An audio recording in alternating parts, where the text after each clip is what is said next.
doa. Sebelum memulai pelajaran, marilah kita berdoa bersama. Berdoa dimulai. Bismillahirrahmanirrahim. Apa kabar hari ini anak-anak? Baik, Bu Guru. Biar tambah semangat untuk pelajaran hari ini, ayo kita ice breaking terlebih dahulu. Nanti ice breakingnya kalau Bu Guru bilang buka tutup sesuai sama tangannya ya. Buka tutup, bertepuk tangan. Buka tutup, tepuk tangan lagi. Digulung-gulung, sambil tersenyum hihi.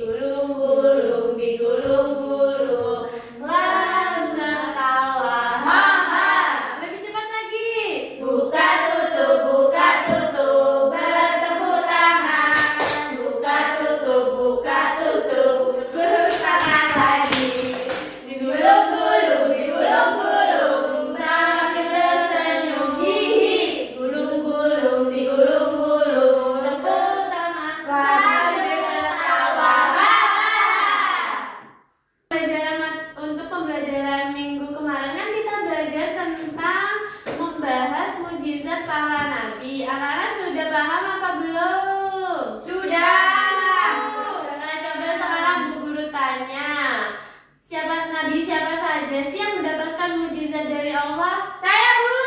Coba Naila sebutkan. Ada Nabi Muhammad, Nabi Isa, Nabi Musa, Nabi Ibrahim, dan Nabi Idris. Wah, pintar sekali Naila. Nah, kalau sekarang Ibu mau tanya sama Halimah, kalau mukjizatnya Nabi Musa itu apa? Kalau Nabi Musa itu, Bu, tongkatnya menjadi ular, bisa membelah laut merah, dan tangannya itu bercahaya. Wah, pintar sekali Halimah.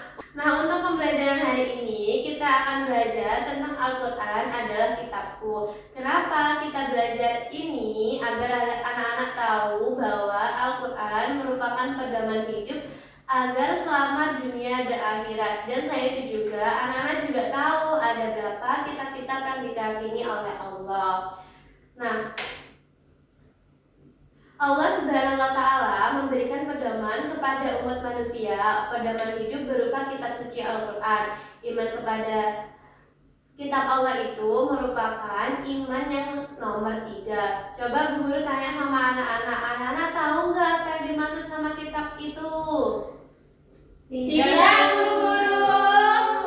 Kitab itu adalah wahyu Allah yang dibukukan dan sebagai pedoman umat manusia selama hidup di dunia. Dan untuk kitab-kitab Allah yang diyakini itu ada 4. Yang pertama ada kitab Taurat yang diturunkan kepada Nabi Musa. Kedua, kitab Zabur diturunkan kepada Nabi Daud.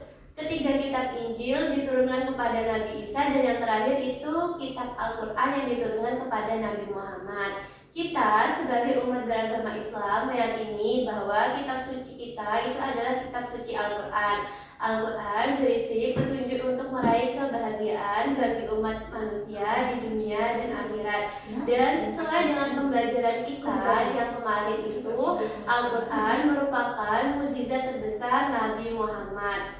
Jadi setelah itu, habis ini Bu Guru mau membagi kalian menjadi 2 kelompok. Untuk kelompok 1 itu ada Halimah, Rafidah, dan Nadila. Untuk kelompok 2 ada Anisaul sama Naila. Coba anak-anak buka bukunya halaman 9, itu ada contoh-contohnya. Dan untuk soalnya Bu Guru bakal bagiin dari buku.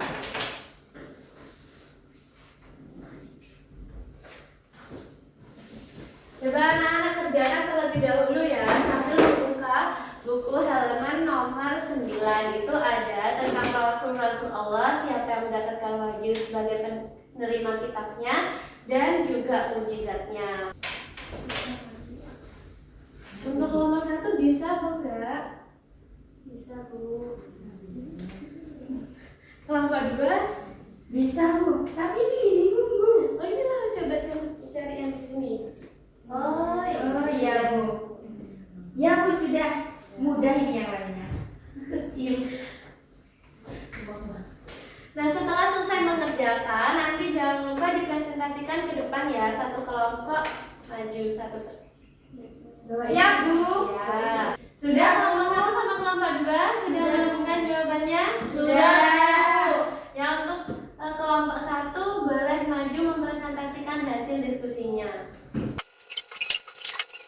Wah, bagus sekali untuk diskusi kelompok satu. Ayo tepuk tangan. Selanjutnya ke kelompok dua, Ibu persilakan untuk mempresentasikan hasil diskusinya. Wah, tepat sekali. Berdasarkan diskusi dari kelompok satu dan kelompok dua, apakah ada yang dipertanyakan? Ada. Ya, Mbak Nabila mau bertanya apa?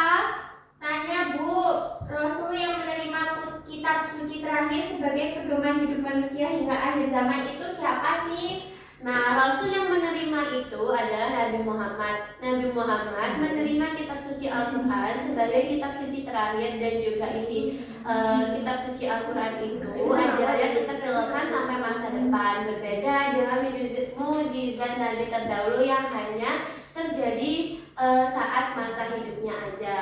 Nah, selain itu juga, kalau tadi kan Mbak Nabila yang bertanya, ini Bu Guru yang bertanya. Berdasarkan diskusi yang tadi, kalian ada berapa kitab yang diyakini Allah dan siapa saja yang mendapat mukjizatnya dari Allah? Saya Bu jawab. Nah, iya apa Mbak Rafida? Kitab Allah ada 4 dan Rasul Allah yang mendapatkan wahyu Allah berupa kitab Allah, dan mukjizat Allah itu ada 3, yaitu Nabi Musa, Nabi Isa, dan Nabi Muhammad. Wah, tepat sekali jawabannya.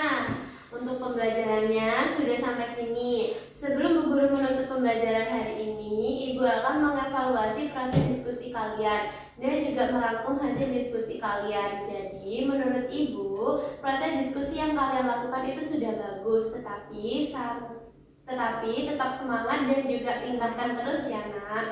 Ya, Bu Guru. Jadi kita sebagai umat Islam harus sering membaca Al-Quran agar mendapatkan pahala dan juga fadilahnya. Dan Al-Quran juga menjadi petunjuk jalan agar selama di dunia dan akhirat. Dan kita juga harus meyakini adanya mujizat-mujizat Allah yang diberikan kepada Rasulnya. Nah, setelah pembelajaran ini, Ibu juga mau mengafirmasikan untuk pembelajaran minggu depan kita akan mempelajari huruf hijaiyah, dan juga anak-anak harus tetap semangat terus. Nah, sebelum pulang ayo kita ice breaking terlebih dahulu ya